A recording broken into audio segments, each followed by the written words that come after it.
You know, I should probably put a voiceover here for our sponsor. Nah, you can read. It's time.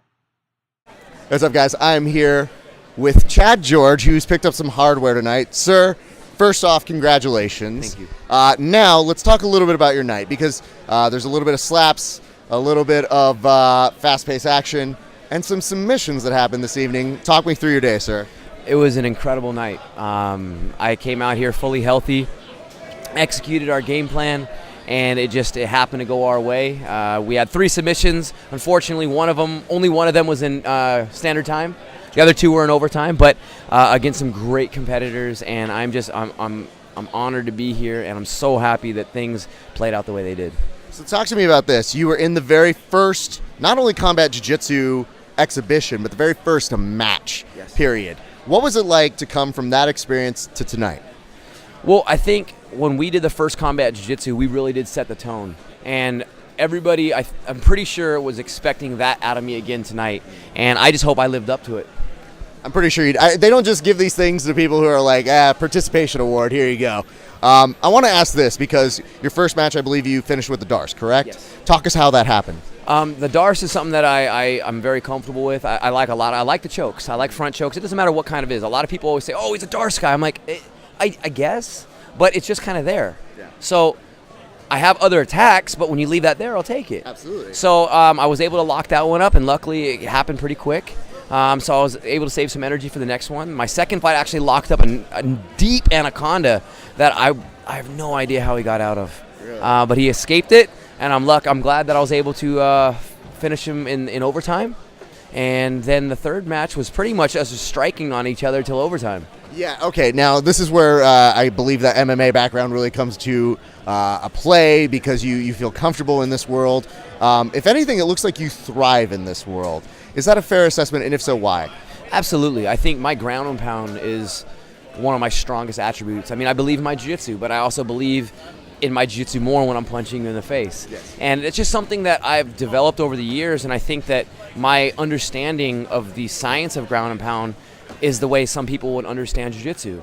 I understand it to an art level, and I teach it a certain way, and today I was able to execute. What was the thing that surprised you most throughout the entire day? Was there anything that maybe you didn't expect that became a cool surprise, or something that was a little shocking even in the matches? I think, actually, honestly, I think the way some of the outcomes of the matches ended up. I didn't expect who I was paired up with to be in the finals. I didn't expect certain people to beat other people. So the matchups really are what intrigued me. Originally, I was supposed to go against Barrett Yoshida. And I want to talk to you about that, because that's a different kind of preparation, obviously. Well, we didn't know who we were going against until 2 days before. So it wasn't like, oh, I got to train for Barrett. Sure. But when the brackets came out, I spent the last couple of days like, okay, this is the game plan, this is what we're doing. And then we found out at weigh-ins that it's getting switched around. And I have some guy that nobody knows about. I couldn't really find anything on him for the morning of research. So I was a little hesitant in the first round match, because I'm like, all right, I don't know anything about you. Sure. But we pulled off a submission, and come think, I got to go get paid. Yeah, I think you do. We'll make sure of that after this. I'm not the one paying you, obviously. Oh, well, you could be. You must look at my bank account to figure that out later. I want to ask about this, because when you find out that you're going to go up against Barrett Yoshida, obviously a legend in the sport, an amazing jiu-jitsu practitioner as well, is there a little bit of disappointment that you don't get to have this kind of a match with him? Yes and no. For me, I was so excited to face a legend.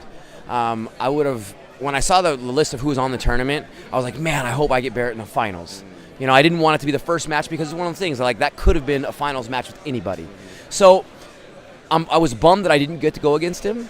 It didn't happen in the first round, which I'm not that upset about, just because it's such a tough matchup. Sure. But I'm happy that I was able to submit the guy that beat Barrett Yoshida, so that's pretty rewarding. Yeah, that was pretty spectacular. I want to ask about this, because in between matches, and I don't know if the live home audience really gets a feel of this, but you seem to be somebody who feeds off the crowd's energy. And then if the crowd isn't even feeling up to your standard, you bring them up. So you keep coming out here. Where does that come from? Is that coming from just a pure natural instinct of, like, this is how I feel? Or do you look around and you're like, motherfuckers, get excited. This is some crazy fun shit. Well, I think, honestly, it's neither. I think I just love competing. And so when I have the moment to show everybody I'm loving what we're doing right now, that's really what that is. I mean, yes, it's hyping up the crowd, but that's more because like I'm so hyped for what we're doing. Like I have to do something. And that's pretty much what it is. I mean, I do love feeding to the crowd, but at the same time, I love what we're doing. I need to ask this because I had the opportunity to come see you training and prepare one of your last days of hard sparring. It was such a great, unique insight. By the way, if you're looking for that, it's going to be an article at Gentle Art Magazine coming out very soon. But the thing about that was getting to see a very cool and introspective aspect of watching you prepare mentally for what is one of the most grueling competitions there is to have. You mentioned all this thing about having issues with self-confidence. You gave a beautiful speech at the very end here. How important is it to convey that message? And if people didn't see it, what is that message you try to convey? I've learned to live by that message. And what that message really is that never stop chasing something that you believe in. And it's really a difficult thing to do, but it's really simple because you're always going to have people around you that are going to tell you, oh, you shouldn't do this or you shouldn't do that. But that's bullshit. What that is, that's their own insecurities because they're afraid to go for something. And if you truly want something and you truly want to do it, it doesn't matter how many times you fail at it. Do it again, do it again, do it again. And eventually, you will rise victorious. And tonight, it was our night. I want to ask this because you said something that was so profound to me in our interview, which was you go home every night and you write down your successes and your failures and you look down and you say, you take stock in all of the things you're doing. What are you going to write tonight? And what is that entry that you put in when you recap today as a whole, sir? It's very simple. We did it. I have to comment on this because so much of your team at the very end was coming up to you and saying like, you did it, coach, and you're so complimentary to them and you make sure to emphasize the we. Why do you do that? Because this is not just my journey. This is for all of us. This truly is. As because some hooligans Yes. come back And- saying your name. I know all of your names. Jesus. All right, the bar's cut off for them. We want to make sure they know that. Obviously, very, very emotionally happy people for you. A lot of hugs tonight. But yes, you did emphasize so much of that, and I think that's commendable. Who else helped you get here today? What made that work? My professor, Sean Choi, I mean, he's been with me since the beginning of this journey. He's been my jiu-jitsu coach for the last 12 years, and I am his only black belt to date. All my training partners, my academy, every single one of my students that believes in the program that we're doing because I believe in them, and it comes back full circle. My parents are here. They came in from Sacramento, and they've been such a supportive collection for my career, and it's incredible to be able to do this for everybody that's been behind me and people that are afraid to keep pushing forward for something that they want. That's great. Well, before we get you on out of here, can we take care of any sponsors for you, sir? Yes. My sponsors, I can't do it without you. Zevia, they've been behind me for so long.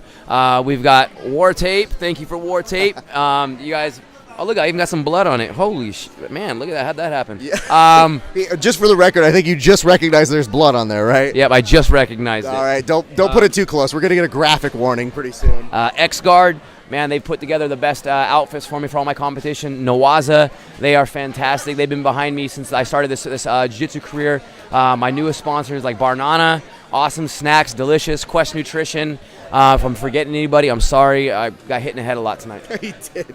But you also hit a lot of people. I did. You did some great stuff today, man. And I just want to say, on a personal note, when people read the article, I think they're going to see the great things that I got to see. But I want to thank you so much for letting us in and getting to see the inside when most people would close up as they get closer to this. And it is a special night when you get to see somebody live what it is that they wanted to do. And this isn't as much of a redemption tale as much as it is just you got what you deserve, sir.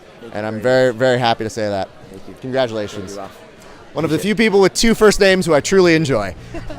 Keep it locked here at VerbalTapCast.com for more information, you guys.